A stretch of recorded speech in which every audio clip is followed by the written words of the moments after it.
Estimados amigos, quiero compartir con ustedes una reflexión que lleva por título Alma y Espíritu. Y el objetivo fundamental de esta reflexión es el que ustedes diferencien claramente estos conceptos, alma y espíritu, porque no son lo mismo y ni siquiera son sinónimos. Porque fíjense, en un análisis bíblico, ustedes, en un análisis bíblico en su contexto total, pues hay que reconocer que la propia Biblia no define de modo claro y explícito los conceptos de alma y de espíritu, de tal modo que en algunas ocasiones estos conceptos alma y espíritu han sido usados indistintamente, como si fueran conceptos sinónimos, y no lo son. Pero fíjense, esto es algo a destacar, y que llama la atención. En la propia lengua hebrea existen las palabras siguientes: ruaj, que significa aliento, soplo o viento o espíritu de Dios.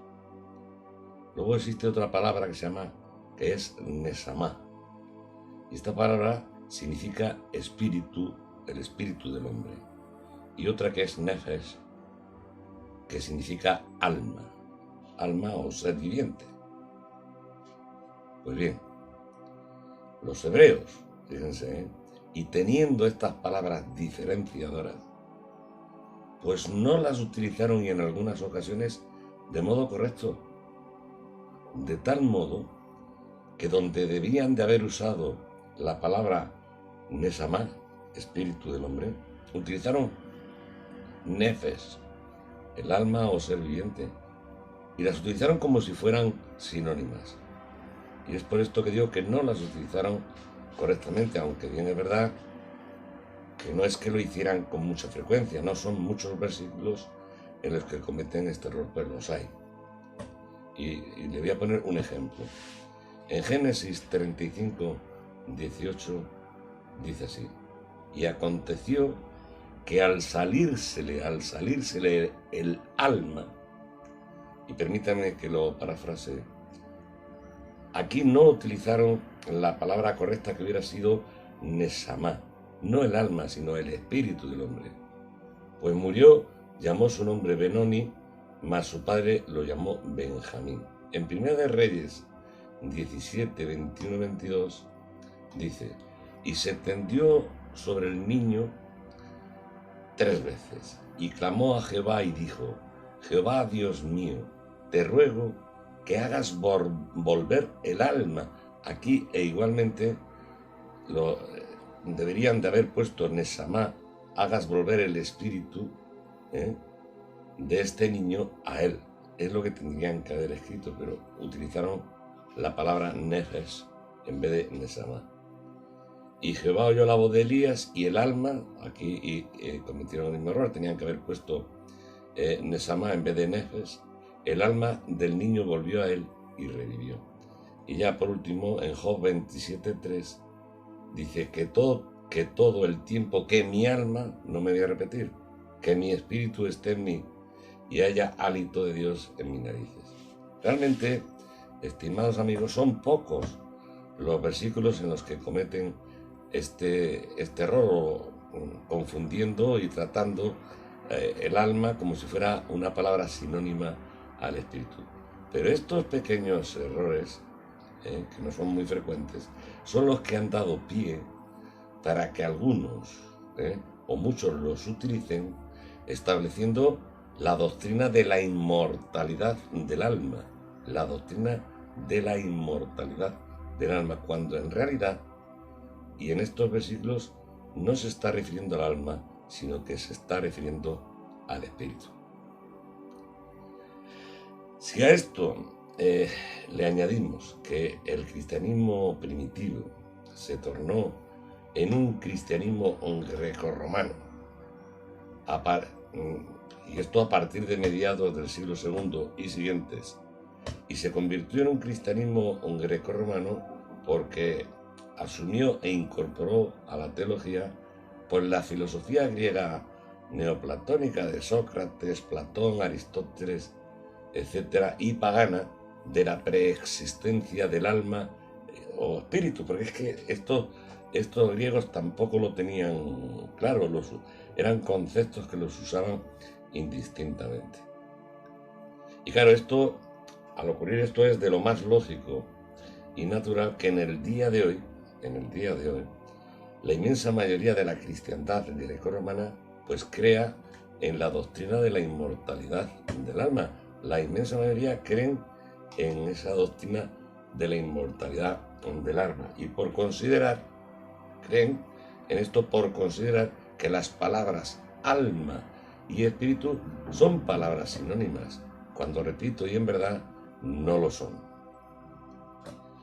Fíjense, el apóstol Pablo, y en Primera de Tesalonicenses 5:23, nos dice con toda claridad que nuestro ser se compone de espíritu, alma y cuerpo. Y es por ello, es el único sitio en la Biblia donde de un modo claro y explícito se dice cuál es la composición del ser humano. Espíritu, alma y cuerpo, totalmente diferenciados. Y es por ello, estimados amigos, que debiéramos de diferenciar espíritu y alma, dejando de considerarlos como palabras sinónimas o como conceptos sinónimos. Sí, este es el objetivo fundamental de esta reflexión. Fíjense, tras más de 2000 años de cristianismo grecorromano, pues no es de extrañar su forzada y notoria influencia, en este pensamiento de la inmortalidad del alma, de confundir estos conceptos alma y espíritu, pues no es de extrañar que esto haya tenido una notoria influencia en las culturas y fundamentalmente en nuestra cultura, la española. Porque si ustedes van al diccionario de la lengua española, fíjense las dos acepciones que le dicen que tiene la palabra alma. Una, dicen que es una entidad abstracta, tradicionalmente considerada la parte inmaterial, que junto con el cuerpo, parte material, constituye el ser humano y se le atribuye la capacidad de sentir y pensar. Y una segunda acepción, donde dicen determinadas creencias, parte espiritual e inmortal del ser humano. Fíjense aquí, dice, parte espiritual e inmortal del ser humano separada del cuerpo tras la muerte de la persona. O sea que están poniendo dos, están, digamos, intentando poner las dos visiones. Pero la primera que ponen es la que tradicionalmente, pues, la cultura grecorromana y esta cristiandad grecorromana tiene, que es la de intercambiar la palabra alma y espíritu como si fueran sinónimas, y ya repito por tercera vez, cuando en verdad no lo son. Como ha pasado siempre y a lo largo de la historia, porque esto es algo que ha pasado siempre, la mayoría de las personas que han accedido a la Biblia pues la han leído lineal y verticalmente, cuando debieran de haberlo hecho también. Bueno, la Biblia, claro, la tienes que leer lineal y verticalmente, pero también, y al unísono, hombre, hay que leerla horizontalmente, o lo que es ver el contexto de lo que está uno leyendo, no solamente en su aspecto singular, sino que hay que verlo en el parcial y en el general de las Escrituras. Porque la Biblia, y esto también es una idea que quisiera que la tuvieran clara, la Biblia es un conjunto de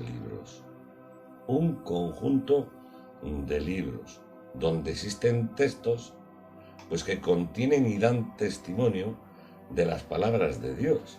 Pero la Biblia, y en sí misma, este conjunto de libros, por eso hay diferentes Biblias, porque no todas tienen el mismo conjunto de libros. Pues este conjunto de libros, la Biblia, no es la palabra de Dios, como ustedes y sobre todo aquellos que se hayan congregado o se congreguen en iglesias protestantes y evangélicas, pues, pues reconocerán que estas iglesias proclaman y establecen un dogma, una especie de dogma, que es solo escritura, por el cual todos los creyentes deben de creer que los textos que contienen, digamos, este conjunto de libros llamado la Biblia, pues desde el primer versículo del Génesis hasta el último del Apocalipsis, pues han de creer sí o sí y dogmáticamente que son todos ellos inspirados por Dios y consecuentemente todos ellos son palabra de Dios, lo cual es absolutamente falso.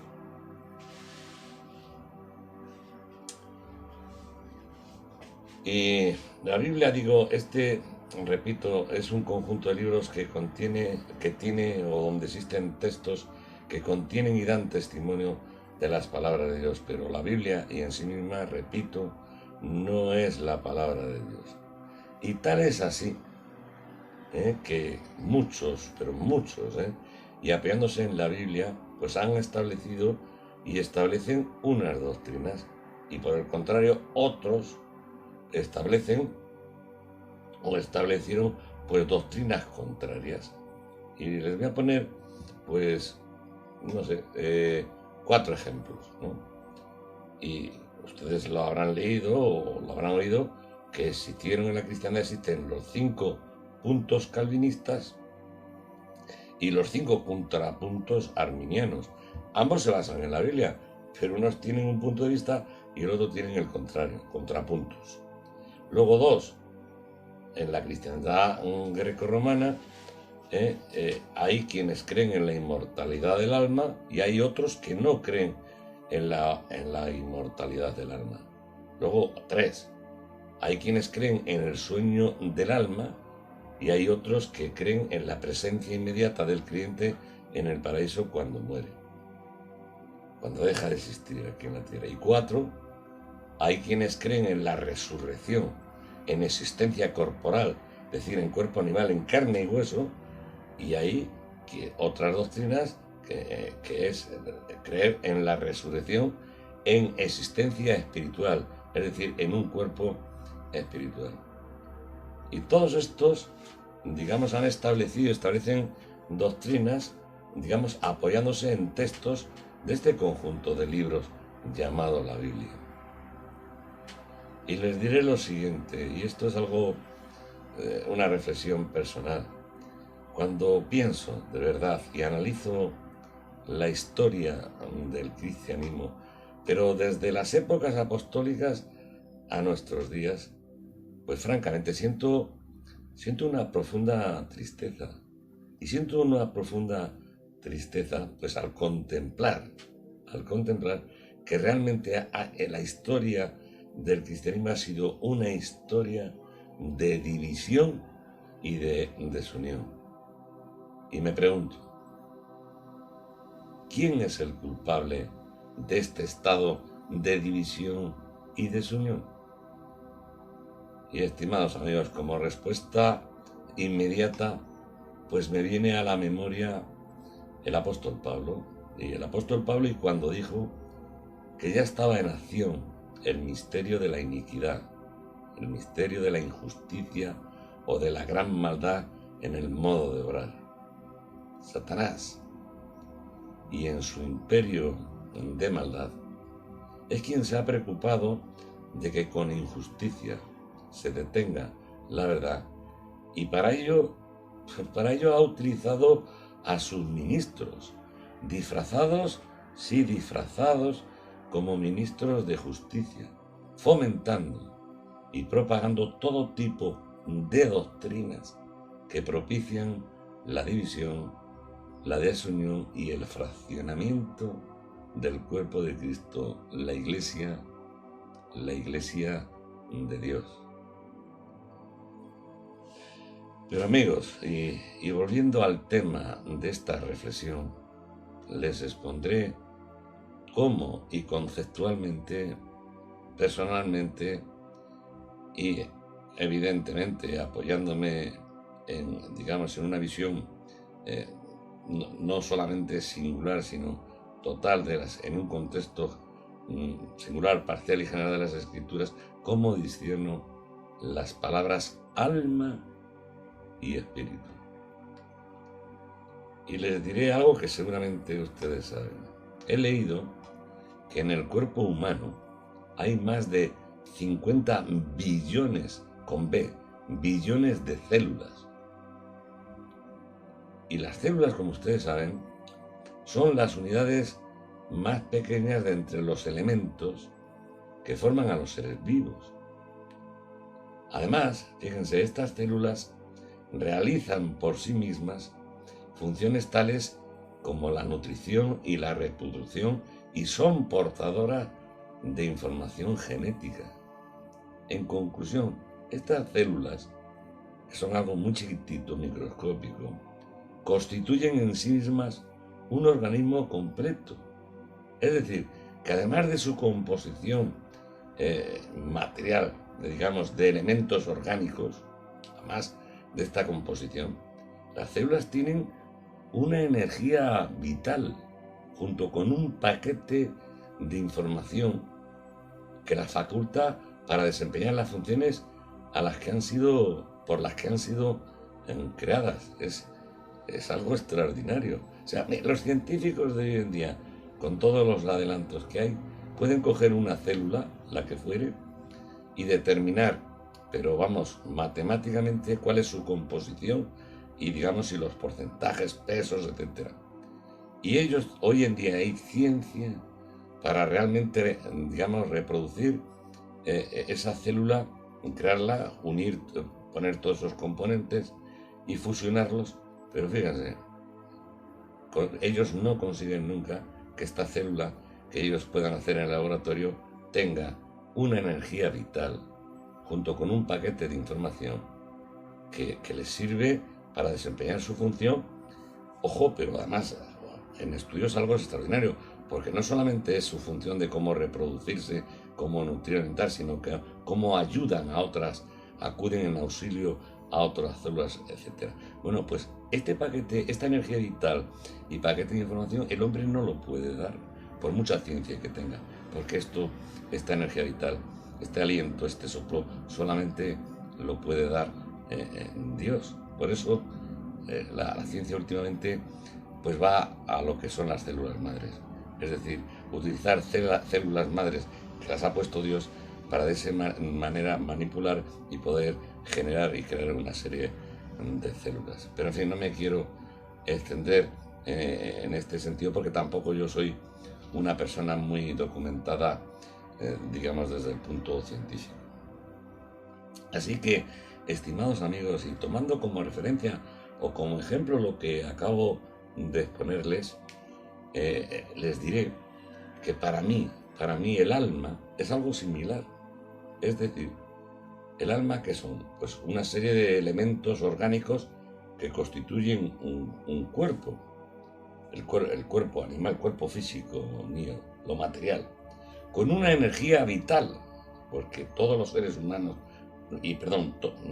rectifico, todos los seres vivientes aquí en la Tierra, todos, cuando digo todos seres vivientes, pues estoy el gato, el perro, el pájaro y todos los animales hasta que llegamos al ser humano. Están compuestos de elementos orgánicos, el cuerpo, pero todos tienen una energía vital y un paquete de información.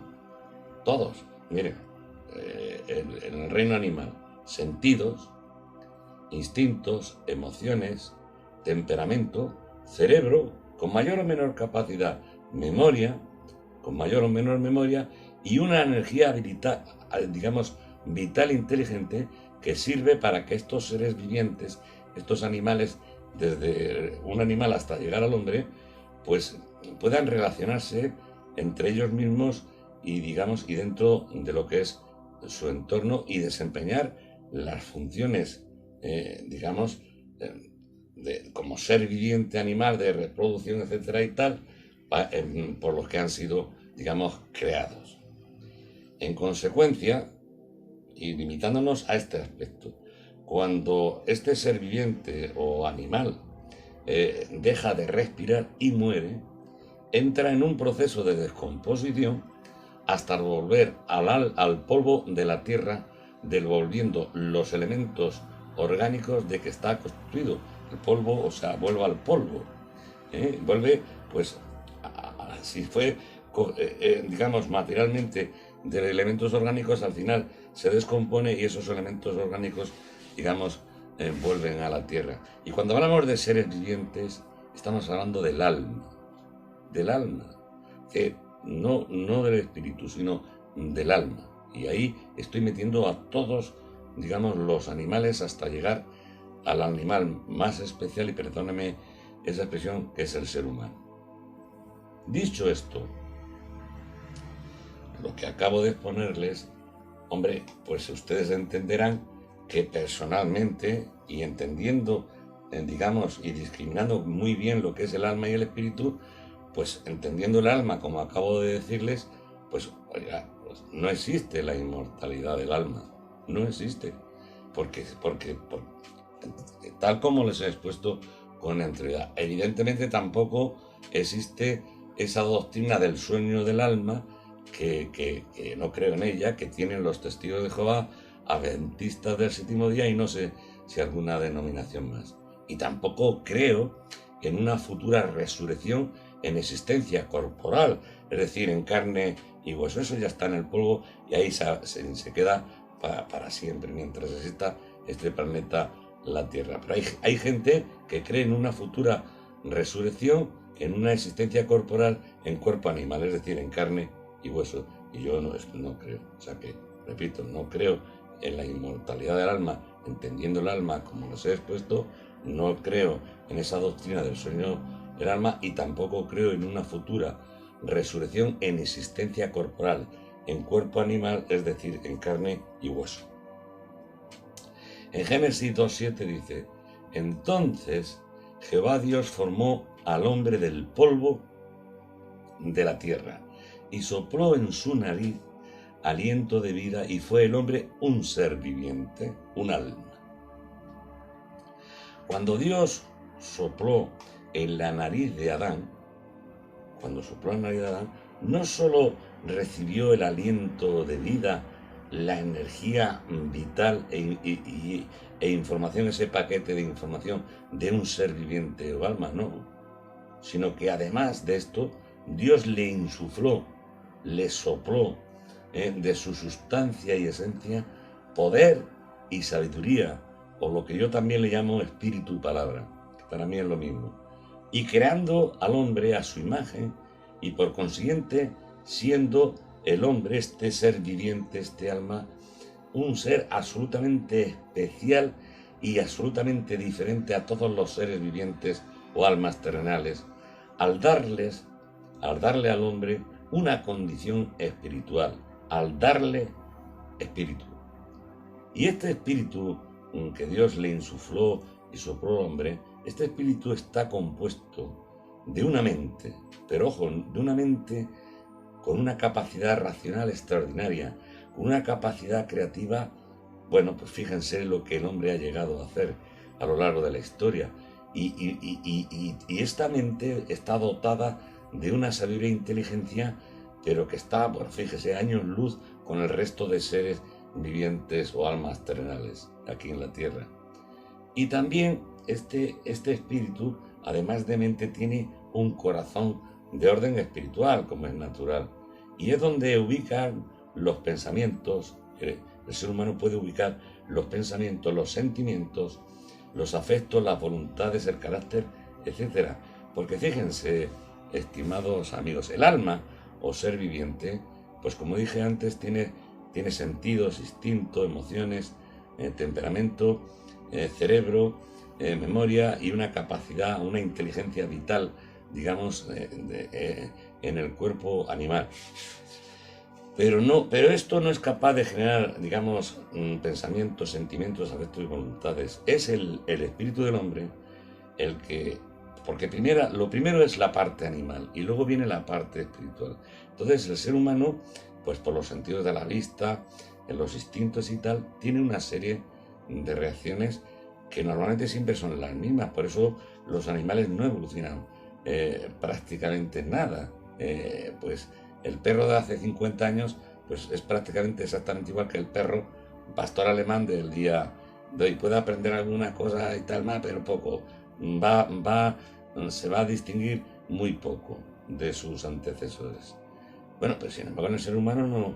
¿Qué ocurre? Que el ser humano, al tener espíritu y empezar a racionalizar estas cosas que vienen de la parte animal, pues es capaz de generar sentimientos, afectos, voluntades, deseos, un montón de cosas que esto no le ocurren a los animales. Y le digo yo que durante muchísimos años, porque soy un enamorado de los animales, yo he tenido caballos y he tenido perros.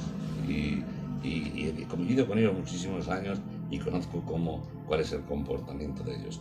Pero ya le digo, los seres humanos han recibido insuflado, soplado de Dios, el espíritu que tiene esa mente, con unas capacidades enormes, y luego tiene un corazón donde puede depositar, repito, pues pensamientos, sentimientos, afectos, voluntades, donde está también, digamos, grabado ahí, reflejado el carácter, digamos, del ser humano. Y todo esto, Dios, dándole esta mente y corazón, posicionó en primera instancia al hombre en una condición de estado de inocencia, por la cual, pues, nuestros primeros padres, Adán y Eva, pues no necesitaron códigos éticos y morales para su comportamiento, porque ellos solamente, en humildad, lo único que necesitaban era la relación continua con el Creador, en una dependencia absoluta, deseando conocer cuál es su voluntad y propósito, pero conocerla para cumplimiento,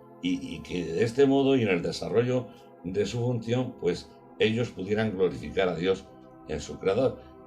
Por ponerles un ejemplo, este estado de inocencia es como el de un niño que está con sus progenitores y bueno, y si su papá le dice lo que le diga, el niño cree a su papá, el niño depende totalmente, digamos, de lo que su papá decida que tiene que hacer o cómo tiene que hacerlo, etcétera. Este es el estado, digamos, de inocencia, de una absoluta dependencia. Y luego el niño ama a su papá porque es su papá. Él ama incondicionalmente. Se porte su papá con el mejor o peor, él, mientras está en ese estado de inocencia, él ama a su papá. Pero, estimados amigos, Adán y Eva, habiendo sido creados libres, pecaron y desobedecieron, deseando conocer el bien y el mal. Y es por ello que, consecuentemente, por este deseo que tuvieron, eso conllevó el que perdieran esa humildad, esa relación, dependencia y amor incondicional hacia su Creador, ese estado que tuvieron de inocencia mientras no pecaron. Por consiguiente, ¿qué ocurrió? Pues que la condición espiritual y primigenia de inocencia murió. Y es por ello que murió para ser sustituida, por los códigos éticos y morales de la conciencia. O sea, estaba en un estado de inocencia, bueno, pues ahora vais a pasar a un estado de conciencia. Y es por ello, fíjense, y algo, ya les he dicho algo anteriormente sobre los niños, ¿no? Y los padres. Es por ello que el Señor Jesús nos dijo que si no os volvéis, os hacéis como niños. Ya saben ustedes que hay unos determinados años en los que los niños están en un estado de inocencia, pues no entraréis en el reino de los cielos. Mateo 18:3. Así que, estimados amigos, y dicho esto, les diré, y es una convicción plena la que tengo, les diré que el polvo, es decir, el ser viviente o alma, el cuerpo animal, si quieren decirlo, llamarlo de otro modo, esto vuelve a la tierra, como era, sí, porque procede del polvo, y el espíritu vuelve a Dios que lo dio, tal y como dice Eclesiastés 2:7. Sí, estimados amigos, tan solo es inmortal la condición espiritual, el espíritu.